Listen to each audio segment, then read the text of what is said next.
We haven't? No. Are you sure? Yeah. You might have. Back in, like, Imagine? Who did... I entered very few. Who did you play? Because at the time when we were in Imagine, I was like Did you Kirby ever, Meta Knight. You never made a DK? No. Then it wasn't you. No. Okay. I only play DK like at home, and I accidentally get, you know, monkey punches. Right. And then Yeah. You just start pushing buttons and then it's... pretty much. Yeah. All right. We got more Banjo here, and I think it'll be interesting to see... Is that Daybreak playing Banjo? Yeah, that is Daybreak playing Banjo against Emerald Elitist. Yeah. Okay. So I won't judge. You know what? I think he's like, hey, you know what? I'm gonna have some fun here, and if I lose the first match, I'm pretty confident I'm gonna win the next two. You know, so I mean, when you're as good as Daybreak, you can have that little cockiness. So go for it. Hey, but like I said, I think Banjo's gonna be a little bit of combo fodder for Fox if he can string some together. So we'll see how Emerald Elitist handles this. And starting out pretty strong, and those good juggle jobs. Ooh. Yeah, Emerald Elitist is really racking up Daybreak here. Yeah. Ooh. See, sometimes with new characters, that could also be an edge. Like if Daybreak has spent a lot of time for some reason with Banjo and Emerald Elitist is not, you Right. could just surprise him with Banjo tricks. You know what? Honestly, I think we saw that in the last game. There was a Banjo. Ooh. Ooh. Wow. So good against keep people against the ledge and making this happen there. But I mean, yeah, to your point, I think that's a straight off the up smash right on the shield, so keeping it out. To your point, I think that yeah, I think you do have a point. The last match we played, I think the reason why they won the first game and kept it pretty competitive. The second is because I think they were falling for Banjo's recovery and how strong that over B is and how much armor it has. And, you know, when you're not used to these new characters and what they're capable of, sometimes you make mistakes. They're mistakes, just you don't know what to do. So It takes time to get used to the new cast member, you know? Yeah, for sure. You know, I think too, luckily for Emerald Elitist, I don't think Banjo's one of those characters that's can absolutely be top tier. Like Joker came out and a lot of the other DLC we've seen going back to Smash 4. So, ooh. Yeah, not getting up there, not falling for that one, and the up smash to try and finish it out, but not enough. Oh. Wow, he got out of that quick.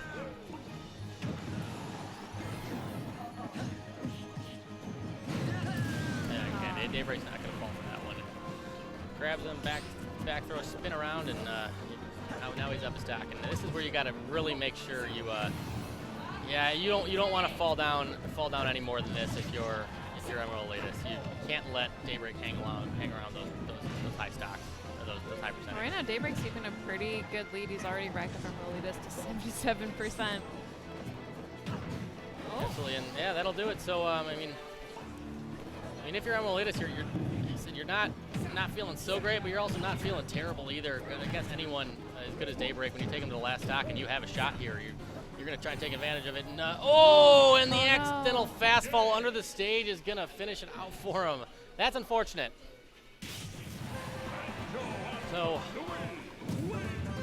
yeah, very interesting way to end it out. I think it was a fun match to watch. And I think the biggest thing that made the difference there is just Daybreak taking advantage of that extra credit he got out of the second stock to kind of put Emerald Elitist into a little bit of a hole. Right. Running it right back, though. I mean, before that though, he was keeping up. Yeah, like, he was absolutely. keeping up really well. For sure, and you know, I guess we'll see here if that's just Daybreak or Emerald Elitist and being his talent and as to where he can take him, or if that's just Daybreak not quite adapting to the Fox matchup with a new character. So I guess we'll see here in game 2 or how it plays out.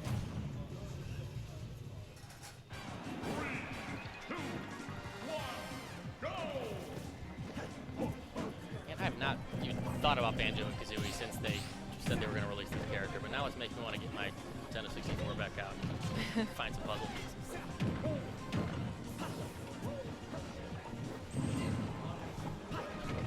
Good job of trying to kind of build a little bit of a wall there with the projectiles and keeping Emerald Elitist at bay.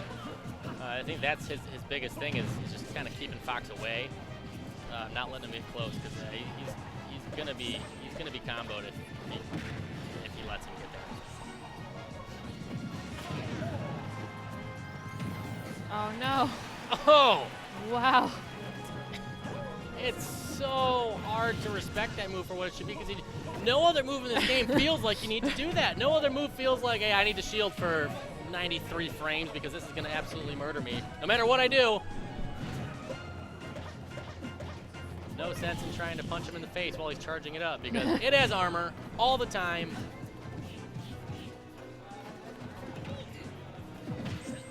Ooh. Oh, I thought that was going to hit him. Daybreak doing just such a good job of building a wall right on this edge here. Doing a good job of kind of frustrating him, Elitist. Does a good job of switching it up though, and Didn't quite kill. not resorting to the same things he typically does or you'd like to do or on the edge. So I think that's one thing you see from the better Smash players is it's how they handle themselves. Second God! time. Oh my lord. I think the thing you see from the better Smash players is how they handle themselves when they have their back against the wall. against the wall, against Yeah. the ledge. Because I mean, there's of course there's the thing that everyone does when you're a little bit of a noob is you roll, and that gets beat by anyone who's. Oh no, not again. Oh, thank God. Oh no.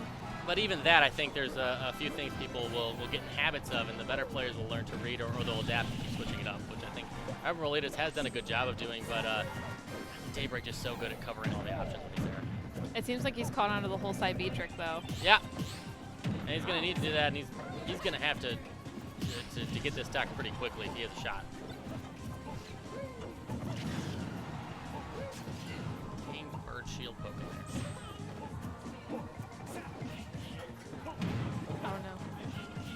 And he's going to bury him again. So inhumane! Just grab that bird by the neck and smack someone with it. All right, and up air will finally do it. Gets the crap pecked out of him straight through the roof, and that'll finish off for